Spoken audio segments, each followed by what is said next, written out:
Hello guys, welcome back to my YouTube channel. അപ്പോൾ നമ്മൾ ഇന്നുള്ളത് കൊല്ലത്താണ്. നമ്മൾ കൊല്ലത്തെ കുറച്ച് വിശേഷങ്ങളായിട്ടാണ് വന്നിട്ടുള്ളത്. അപ്പോൾ ഇതാണ് കേട്ടോ കൊല്ലത്തെ പാർക്ക് എന്ന് പറയുന്നത്. അപ്പോൾ വലിയൊരു പാർക്കാണ്.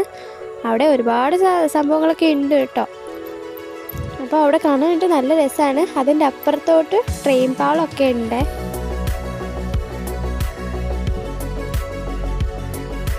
അപ്പോൾ ഹാജ വന്നിട്ട് ഹായ് എന്നൊക്കെ പറയുന്നുണ്ട് ഇടയ്ക്ക്.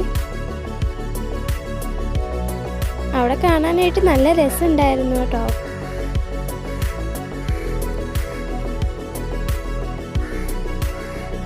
അത് കഴിഞ്ഞപ്പോൾ അതിലേ കൂടെ ട്രെയിൻ പോകുന്നുണ്ടായിരുന്നേ. അതിലേ കൂടെ എപ്പോഴും ഓരോരോ ട്രെയിൻ പൊക്കോണ്ടേ ഇരിക്കും കേട്ടോ. അപ്പോൾ അതൊക്കെ കാണാൻ വേണ്ടിയിട്ട് നല്ല രസമുണ്ടായിരുന്നു. പിന്നെ അവിടെ കുറേ ചെടികളൊക്കെ എടുത്ത് വെച്ചേക്കുന്നത് കണ്ടു. അതും അടിപൊളിയായിരുന്നു. അപ്പോൾ അത്രയേ ഉള്ളൂ. ടാറ്റാ.